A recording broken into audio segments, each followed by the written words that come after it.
الشعب الجزائري حر، الشعب الجزائري حر، الشعب الجزائري حر. ويسقط نظام التخلف، يسقط نظام التبعية، يسقط نظام الوصاية. الشعب الجزائري لا يخضع للوصاية، الشعب الجزائري لا يخضع لنظام التخلف، لا يخضع لنظام التبعية. جئنا لكي نفك قيد الجزائري من نظام التخلف التبعية، جئنا لكي نفك قيد الجزائر. ونعيد دائما ونقول هذه كلمتنا المحورية، أن الجزائر سنعيدها للجزائري لكي يعيش قدراته، لكي يعيش حريته، لكي يعيش إرادته. يا نظام التخلف، يا نظام التبعية، يا نظام الوصاية، مصيرك إلى مزبلة التاريخ، مصيرك إلى مزبلة التاريخ. يا نظام التخلف مصيرك إلى مزبلة التاريخ. الشعب الجزائري حر ولن يرضى إلا بالحرية. مؤسسات الدولة الجزائرية مؤسسات للجزائريين وليس للنظام وليس للعصابات. يا نظام العصابات تحاور الأحزاب، الأحزاب لا تعنينا، الأحزاب جزء من نظامكم. عندما نقول يسقط النظام، يعني يسقط نظام التخلف، كذلك نقصد يسقط أحزاب التخلف، كذلك نقصد يسقط أحزاب التبعية. يا أحزاب التخلف، لم تستطيعوا جمع كلمة الجزائريين، والجزائر تنهار، والجزائر تحت المحنط، والجزائر تحت نظام يبيع في خيراتها ويرهن في مستقبل الأجيال.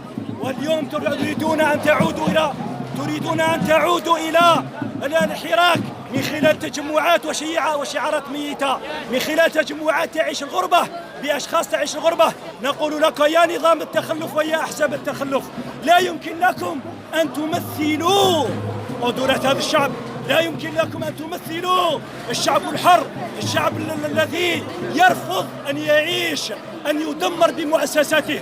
تخوفون 60 سنة وأنتم تخوفون الشعب الجزائري بمخابراته، بشرطته، بدركه، بجيشه. نقول لكم يا نظام التخلف، يا عصابات التخلف، هذه المؤسسات للشعب الجزائري، للدولة الجزائرية، أتضربوننا بمؤسساتنا؟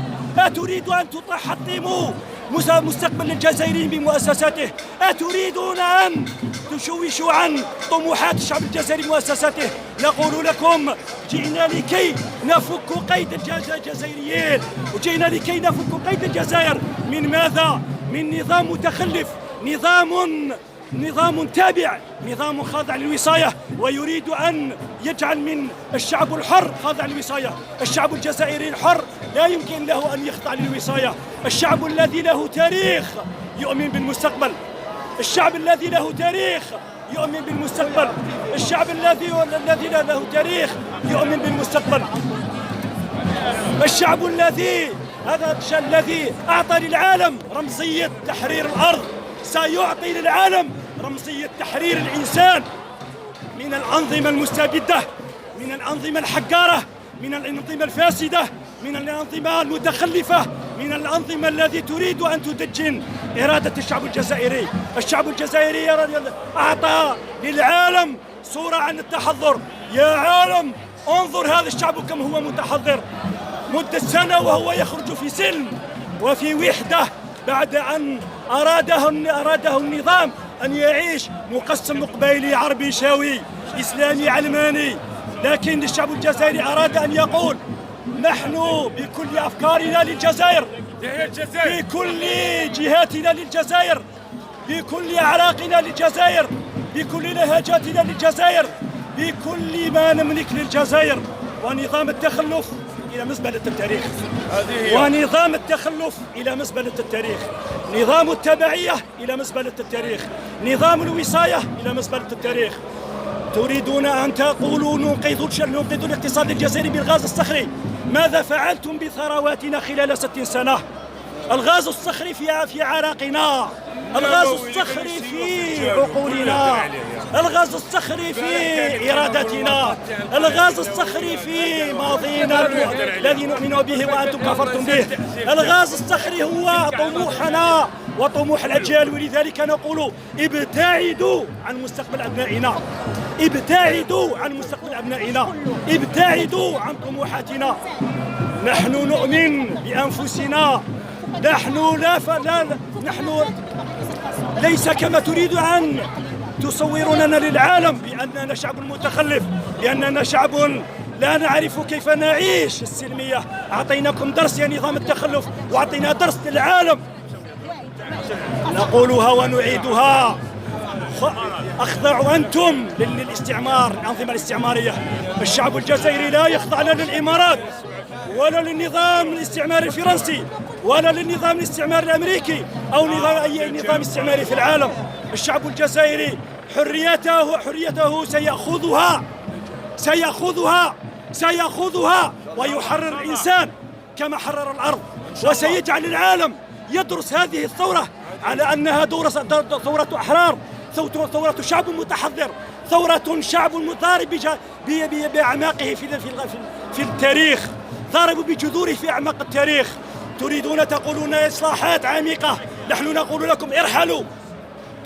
تقولون لنا إصلاحات عميقة، نقول لكم لا نريدكم. نريد التغيير الجذري للنظام لكي لا يعيش إرادتنا، لكي لا يعيش مستقبلنا. والنظام التخلف إلى مزبلة التاريخ، نظام التبعية إلى مزبلة التاريخ، نظام الوصاية إلى مزبلة التاريخ.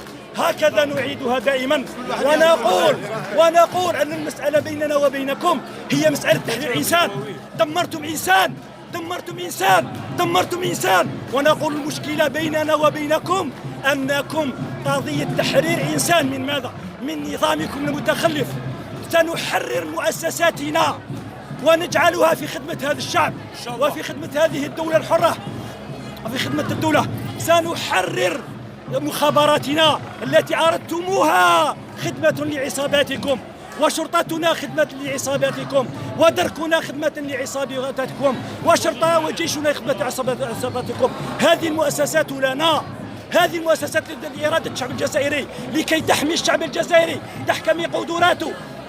جعلتم الجزائر تهجر منها الطاقات المبدعة، جعلتم الجزائر تفتقد لطاقاتها، واصبحت طاقاتها العلمية مشردة في العالم، تخدم لصالح تنميات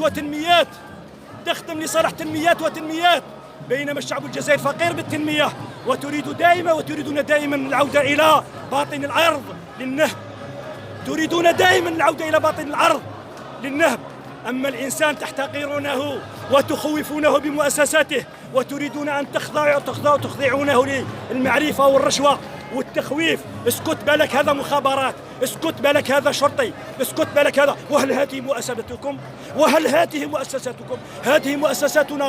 هذه مؤسساتنا، وسنعيدها لخدمة الشعب الجزائري، وسنعيدها لخدمة الدولة الجزائرية. أما نظام التخلف إلى مزبلة التاريخ، أما نظام التبعية إلى مزبلة التاريخ، أما نظام الوصاية إلى مزبلة التاريخ. تريدون أن تقولون الإصلاحات التي تأتي بتغيير الأوجه. نقول لكم هذه الإصلاحات لا تعنينا، كما أحزابكم لا تعنينا. أحزاب نحن نريد ونقولها للمرة لا نهاية أن القضية بيننا وبينكم هي مسألة تغيير جذري، تحرير الإنسان وتحرير